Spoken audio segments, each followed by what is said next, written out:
bienvenue pour cette troisième table ronde qui va traiter de la manière dont on peut ensemble inventer le futur de nos industries. Je suis Rémi Berg, je dirige les activités d'innovation ouverte de Choose Paris Région, l'agence d'attractivité de la région Île-de-France, et avec notamment des équipes en Silicon Valley, à New York, à Shanghai, à Pékin, et puis évidemment à Paris. Ce sujet de l'innovation au service de nos industries part d'un constat, la conscience environnementale et la pandémie qui nous ont impactés sur ces derniers mois changent complètement nos filières et nos industries et qui doivent se réinventer. On ne peut plus faire comme avant. La France, nos industries vont devoir reprendre leur place aussi sur l'échiquier international. Comment l'innovation permet-elle de réinventer nos industries? Quelle place pour l'innovation ouverte et la co-construction? Comment l'innovation va nous permettre de renforcer, de repenser nos filières industrielles? C'est ce qu'on va discuter ensemble aujourd'hui. J'ai autour de cette table, et je vous remercie de votre présence à tous, Edward Arkwright, directeur général exécutif du groupe Aéroports de Paris, du groupe ADP. Hind Arbaoui, directrice Open Innovation en charge des écosystèmes et partenariats pour le projet Refactory de Flins chez Renault. Et puis Nicolas Douchement, qui est le directeur des opérations et de l'expérience de Vivatech. Bonjour. Bonjour à tous. Donc je vais adresser la première parole à Edward Arkwright. Peut-être vous pourriez nous présenter en quelques mots, évidemment, le groupe ADP. Tout le monde le connaît en France, mais ne connaît pas forcément son positionnement international. Et puis nous dire un petit peu ce qui change, quel est le nouveau paradigme aujourd'hui que vous rencontrez dans ce contexte particulier. Bien, bonjour Rémi, bonjour à tous. Merci beaucoup de cette initiative et de nous y associer. Donc le groupe ADP, c'est le premier groupe aéroportuaire mondial. Avant la crise, au 1er mars 2020, c'était un peu plus de 300 millions de passagers, dont 100 millions de passagers à Paris. Et en dehors de Paris, c'est l'aéroport d'Amman, l'aéroport de Santiago du Chili, Delhi, Dherabad, Madagascar, Maurice, Conakry, et puis tout un groupe d'aéroports en Turquie. Izmir, Ankara, Bodrum, en Arabie Saoudite, le terminal Hajj, Médine, en Géorgie, en Macédoine, j'en ai probablement oublié quelques-uns. Donc une empreinte mondiale qui, du coup, nous a fait vivre, comme toutes les industries mondiales, ce choc, puisque le transport aérien, en 3 semaines, s'est retrouvé brutalement à l'arrêt, partout. Pour prendre les chiffres de Paris, on est passé en quelques jours de 200 000 passagers à 5 000. Et cette brutalité, cette immédiateté, cette universalité de la crise a été particulièrement saisissante dans notre métier. Je vais citer juste un exemple. Le 1er mars, nous réalisions un investissement en Inde particulièrement significatif pour 1,3 milliard rachetant les aéroports de Delhi et d'Hyderabad avec un partenariat avec un groupe familial indien. Et 3 semaines plus tard, nous fermions tous les aéroports du groupe à part Liège et Charles de Gaulle.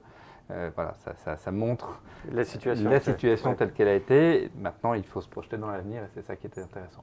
Très bien, merci beaucoup. En termes de nouveaux paradigmes et de peut-être priorités, sans rentrer dans des exemples très précis, mais ça sera quoi l'aéroport de demain, après cette époque qu'on vit aujourd'hui? Alors cette époque qu'on vit aujourd'hui, elle a comme intérêt d'accélérer des transformations qui étaient déjà à l'œuvre. Donc dans notre métier, on avait 3 transformations qui étaient à l'œuvre. Un aéroport safe, et là je vais revenir dessus, mais je pense que ça prend particulièrement son sens. Safe avant la crise, c'était plutôt la sécurité des biens et des personnes. Et safe après la crise, on y ajoute la composante sanitaire. Ça, c'est le premier pilier de cette après-crise. C'est un pilier d'ailleurs qu'on a été heureux de construire avec Choose Paris Region, puisque au plein cœur du premier confinement, grâce à vous Rémi, grâce à toutes les équipes de Choose Paris Region, on a pu lancer un appel à manifestation d'intérêt mondial avec plus de 300 sur le Safe Travel. Donc qu'est-ce que c'est que le Safe Travel dans la configuration? On est en avril. Réassurance. Exactement, donc on est fin avril, on le lance fin avril, une finale fin mai, donc en 4 semaines, 300 dossiers, 31 pays, grâce justement à la qualité du réseau bâti par Choose Paris Region, qui nous a permis d'identifier un certain nombre de lauréats, donc de solutions innovantes, qui sont en cours de déploiement dans nos aéroports. Là, on est en train de les tester, donc on est au rendez-vous de la promesse qu'on avait faite en tout cas pour 4 des 5 startups mentionnées. Et pour citer des exemples, c'est la qualité de l'air, la qualité du nettoyage, l'expérience passager, éviter le sans contact. Voilà, c'est donc la manière des capteurs qui permettent de monitorer et de surveiller en permanence la situation sanitaire dans un espace donné, la gestion de flux. comment éviter les attroupements ou au contraire mieux organiser la gestion de flux, ce qui permet du coup de différer des investissements et ce qui permet évidemment de proposer des conditions bien meilleures pour les passagers. Voilà, ça je pense que c'est le premier pilier, c'est le plus important. Les deux autres, je les cite pour mémoire, c'est le Smart Airport, c'est-à-dire comment vous avez un aéroport sans couture, et de ce point de vue-là, l'innovation est une donnée majeure, la digitalisation du processus passager. Si on ne touche pas, eh ben, c'est plus sûr, et puis on utilise la reconnaissance faciale d'autres. Et le troisième pilier, c'est évidemment la transformation environnementale, ce qu'on appelle sustainable évidemment, dans notre métier. Et là, on est à la clé de comment transformer de l'attractivité en activité de demain, c'est-à-dire comment faire en sorte qu'une perspective comme l'accueil de l'avion à hydrogène en 2035, une perspective plus récente d'incorporation de carburants alternatifs durables, une perspective plus dans l'écosystème de mobilisation de tous les partenaires, chasser le diesel, réduire les déplacements, travailler sur le bâtiment durable. Donc on voit la dimension d'intégrateur et d'exemple d'un aéroport et d'une plateforme aéroportuaire, et on voit comment le changement environnemental peut être un levier de transformation pour nos métiers et aussi un levier d'attractivité pour la région. Très bien, merci beaucoup Edouard, et on va rentrer plus en détail après sur la manière dont vous allez opérer ces transformations. Je voudrais passer la parole à Hind Arbaoui pour nous présenter un petit peu aussi les enjeux, les nouveaux paradigmes vus d'un grand groupe automobile comme Renault. Bonjour. Effectivement, l'industrie automobile et Renault également, évidemment, font face depuis déjà un certain nombre d'années à un certain nombre de défis que vous connaissez. Je vais en citer quelques-uns. Le changement de comportement des consommateurs, des usages, notamment le passage d'une préférence pour l'usage plutôt que pour la possession, les politiques des villes vis-à-vis de l'automobile et notamment le durcissement de la réglementation environnementale avec les zones à faible émission et puis l'arrêt programmé du diesel. Il y a également l'arrivée de nouveaux entrants sur lesquels il faut compter dans le panorama concurrentiel et l'apparition de nouvelles chaînes de valeur. Ça, pour le coup, c'est une vraie opportunité qu'il faut pouvoir saisir. Et puis, bien sûr, l'urgence et l'importance face à tout cela de l'action pour la transition écologique et la réduction des émissions de CO2. Et tout cela dans un environnement, vous l'avez dit, le Covid a été malheureusement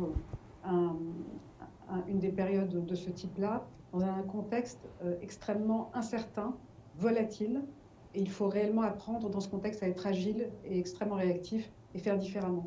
Donc je pense qu'au cœur de tout cela, le point clé, c'est effectivement la nécessité de réagir de façon massive, collective, ambitieuse, parce qu'il s'agit vraiment, comme vous le disiez, d'un changement de paradigme. Traiter chacun de ces sujets séparément, traiter une composante par-ci ou par-là ne sera pas satisfaisant et n'apportera pas de résultat.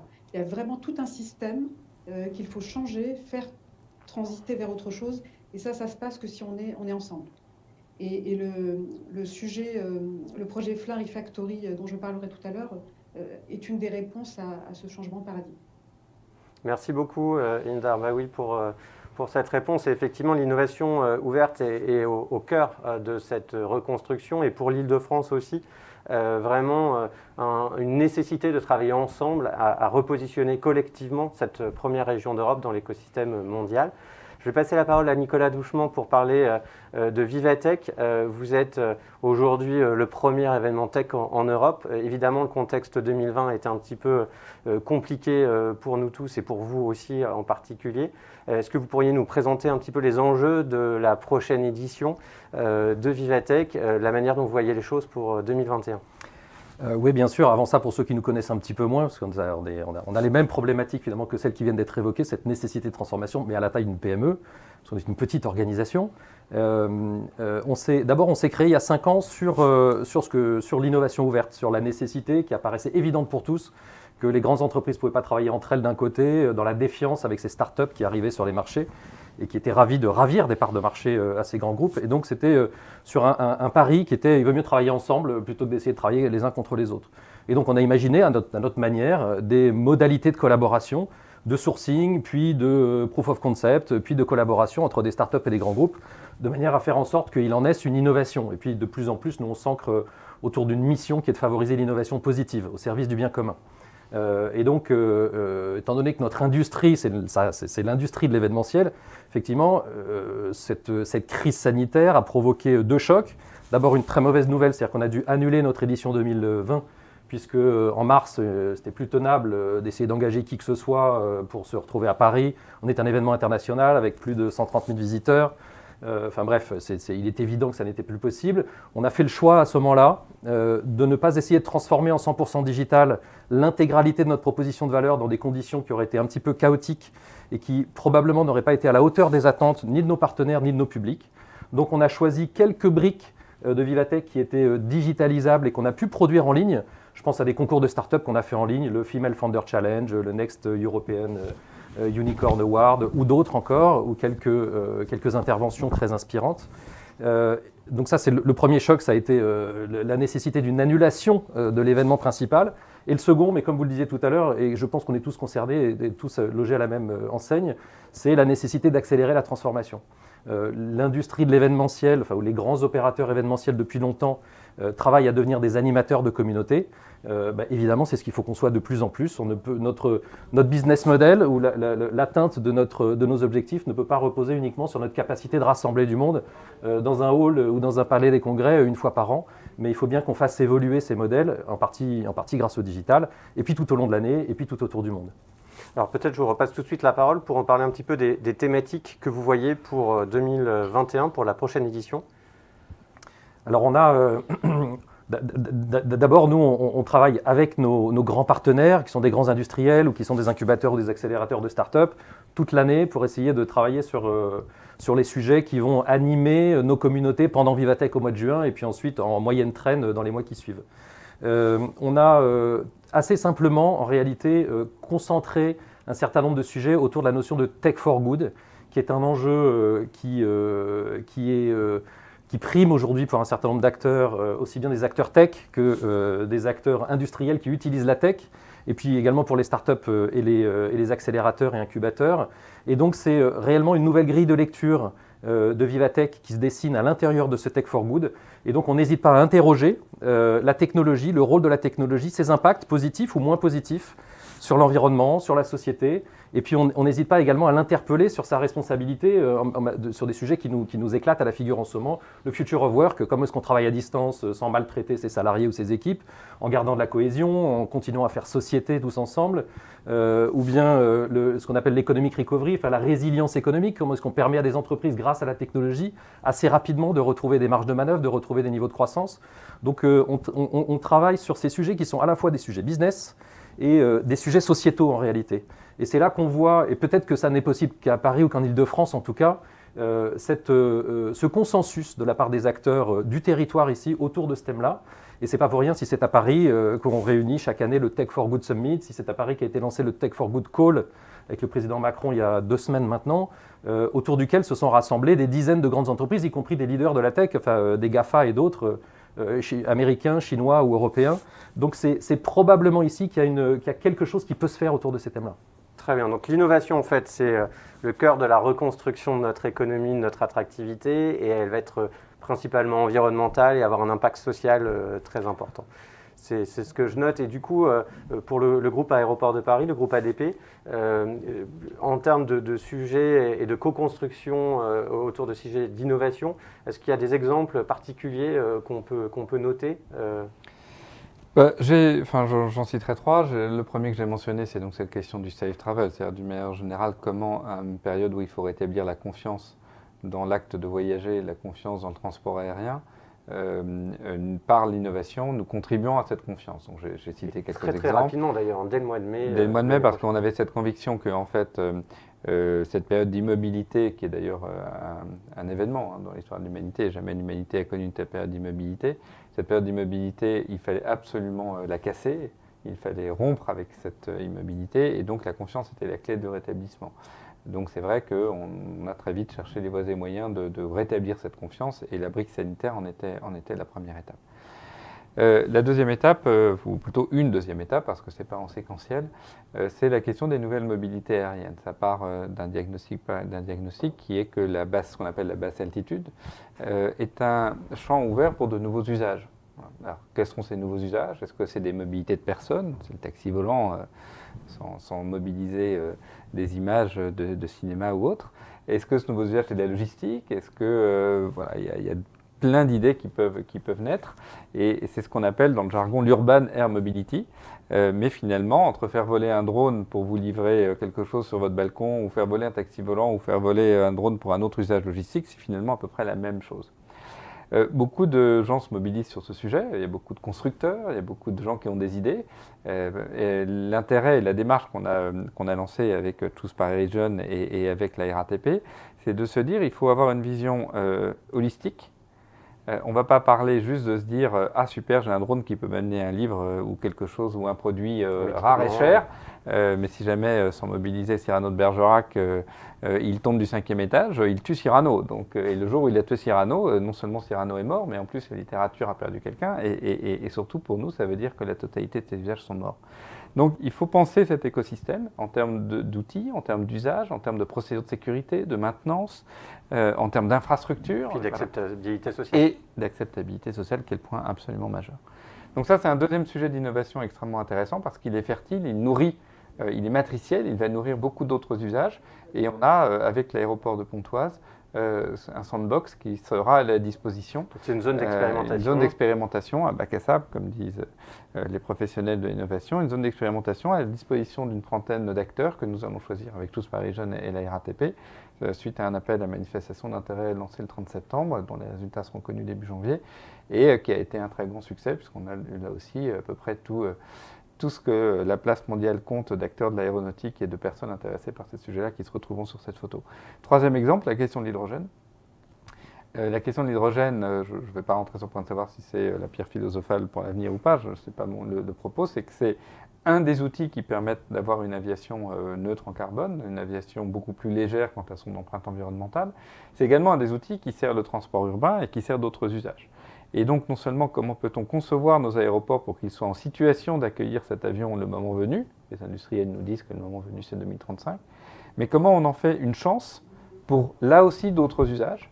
J'ai évoqué le transport urbain, il peut y avoir d'autres idées, et réaffirmer le fait qu'il y a des infrastructures qui non seulement ont un intérêt sectoriel qui nourrissent l'attractivité d'un territoire, un aéroport, mais également cette attractivité, elle se transforme, elle se diffuse dans le territoire en emploi, en nouveaux usages, en transformation sociale qui vont rendre service, rendre des services, mais également créer des emplois et de l'activité économique. Voilà, 3 exemples sur des horizons de temps différents qui ont en commun d'être dans une démarche partenariale, collective, avec Choose Paris Region, avec d'autres acteurs. Et à la fin, je pense que ça renforcera très très fortement l'attractivité de l'Île-de-France dans cette compétition mondiale. Merci beaucoup, Edouard. Je voudrais passer la parole à Hind Arbaoui à nouveau, et pour que vous puissiez nous parler du projet Refactory de Flins que vous aviez abordé tout à l'heure. L'ambition du projet Refactory à Flins est de faire de ce site, avec son écosystème, le premier site européen de l'économie régénérative et solidaire, dédié à la mobilité. Ce serait vraiment de créer un modèle unique en son genre et qui pourrait d'ailleurs être dupliqué dans nos futures étapes ailleurs, comme un modèle d'économie, de cette nouvelle économie responsable et circulaire et solidaire. Donc concrètement, c'est une des premières briques du plan stratégique Rénolution de Luca Di Meo en réponse aux défis que j'évoquais tout à l'heure et qui vise précisément à constituer ce système dont je parlais tout à l'heure. J'entendais parler de vision systémique et holistique, c'est tout à fait ça, c'est un système complet. Alors, il est structuré aujourd'hui autour de 5 grandes thématiques, 5 pôles. Un premier qui s'appelle Rétrofit, qui lui a pour objectif de prolonger la durée de vie de nos véhicules, soit par un reconditionnement des véhicules d'occasion, qui seraient livrés grâce à notre excellence industrielle comme neuf. Donc ça encouragerait effectivement le prolongement de l'utilisation de ces véhicules, plutôt que d'en produire de nouveaux. Ensuite, par notamment également le rétrofit de véhicules thermiques en électrique, en gaz. Donc ça aussi, c'est un sujet que l'on travaille notamment avec des startups. C'est des sujets nouveaux. Tous ces sujets appellent cet écosystème. Nous avons besoin d'autres partenaires industriels, académiques, startups, territoires. Et c'est ce qui est beau dans ce projet, c'est que quelque part, tout le monde peut y prendre part. Tout le monde peut jouer sa partition. que ce soit les usagers, les territoires, les industriels, et nous appelons vraiment tous ceux qui ont envie d'être de cette aventure à nous rejoindre. Ensuite, il y a le deuxième pôle, qui est le pôle d'Ir Energy. Donc, je parlerai notamment du sujet des batteries de deuxième vie, puisque là, l'objet consiste à utiliser ces batteries qui ne sont plus, je dirais, utilisables sur les véhicules, mais qui peuvent encore largement être utilisées pendant des années sur de nouveaux usages, comme du stockage stationnaire, qui sont des applications que nous développons déjà aujourd'hui avec des partenaires et des startups également. Ensuite, il y a un troisième pôle qui est le pôle dit recycling, qui est également au cœur de ce système d'économie régénérative, qui va chercher à démanteler des véhicules hors d'usage et utiliser un maximum de ces pièces, alors soit dans le pôle rétrofit, soit trouver d'autres utilisations vers d'autres potentiels industriels qui seraient intéressés pour utiliser cela en ressources. Et puis enfin, nous avons le dernier pôle qui est le pôle Restart, qui est un hub d'innovation qui accueillera un campus, qui travaillera justement à inventer ces nouveaux métiers de l'économie régénérative avec nos partenaires. Nous aurons également un incubateur, multicorporate aussi, qui permettra d'accueillir des élèves, nos collaborateurs, qui auront des projets dans ce domaine-là, ainsi que d'autres partenaires corporate, évidemment des startups, ainsi qu'un fonds d'investissement pour investir sur les startups innovantes de l'économie régénérative de demain. Et derrière tout ça, un cinquième thème qui est la data, puisque nous sommes également convaincus évidemment que le digital, la data et l'intelligence artificielle pourront aussi être des leviers pour l'économie régénérative. Voilà en substance le projet. Mais ce qui est important dans l'ADN de ce projet, c'est cette dimension écosystémique, co-développement. J'en ai beaucoup entendu parler précédemment. De toutes les manières, on ne peut plus travailler comme avant. On ne peut plus travailler en mode client-fournisseur. Il y a besoin de travailler ensemble, inventer de nouvelles chaînes de valeur, inventer de nouveaux modèles d'affaires, de nouveaux modes de collaboration public-privé. C'est vraiment tout ce changement de paradigme que nous évoquions tout à l'heure. Donc là, il y a l'open innovation qui est fondamental. Et enfin, le dernier point que je souhaiterais souligner, c'est également l'exécution.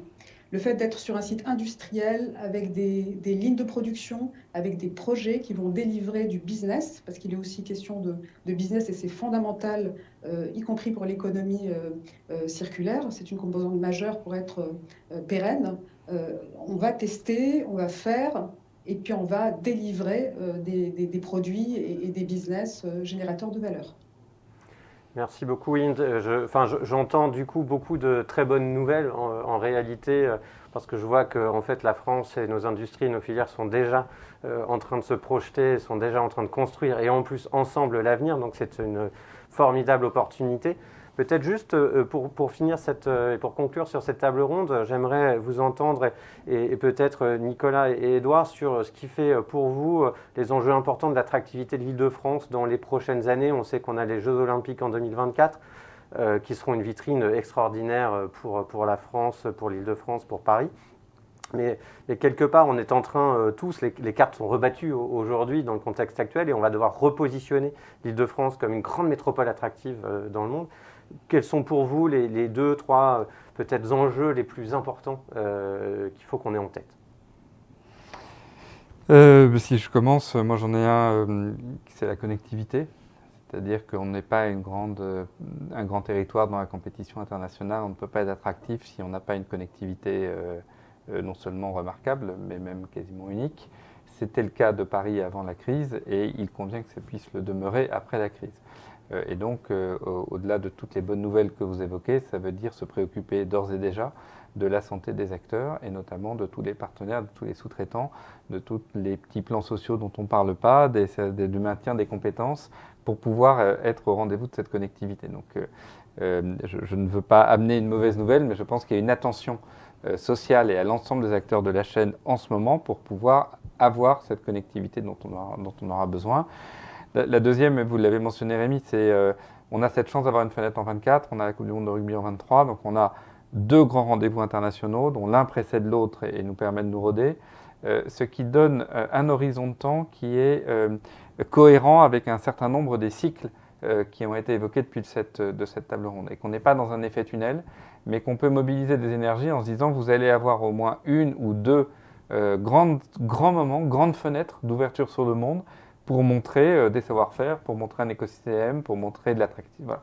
Pour faire en sorte que cette attractivité ne soit pas un concept, mais puisse s'incarner dans des choses tangibles, visibles et visibles du monde entier. Tous les territoires n'auront pas cette chance.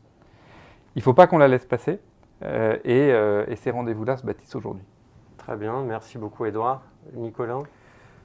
Je rebondis sur votre deuxième point, ces perspectives de développement et d'attractivité à moyen terme avec les grands rendez-vous mondiaux à Paris doivent nous servir tous ensemble, acteurs de la filière, depuis le transport ou l'accueil des passagers jusqu'à nous, opérateurs événementiels et d'autres encore, doit nous servir à sans doute mieux travailler ensemble.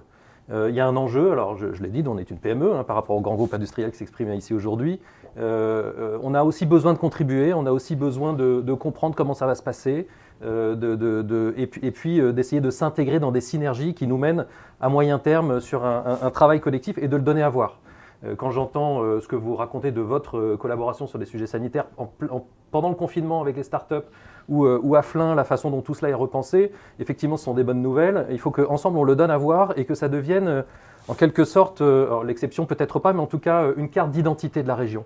Que ça devienne une carte d'identité de ce territoire, cette capacité de se réinventer et de se projeter à moyen terme tous ensemble. Je pense que c'est vraiment un premier point. Et puis je reviens à notre cœur de sujet à nous, qui est cette notion de tech for good, ou cette mission en tout cas d'innovation positive. Je pense que globalement, alors j'ai lu une étude récemment qui disait que les consommateurs européens étaient les consommateurs les plus exigeants en matière de responsabilité lorsqu'ils faisaient leur choix de consommation. Il y a sans doute ici en Île-de-France une obligation nécessaire pour les acteurs industriels encore plus qu'ailleurs. Et peut-être que ça peut devenir effectivement un point d'attractivité, un modèle pour le monde entier, n'ayons pas peur de le dire, soyons un peu ambitieux. Une exemplarité. Une exemplarité en tout cas, c'est ici que ça se passe et c'est ici que s'exprime cette innovation positive. Eh bien, merci pour cette conclusion. Merci à tous les trois pour votre participation à cette table ronde. Et puis, je vous souhaite à tous une bonne journée. Merci beaucoup. Bonne journée à vous aussi.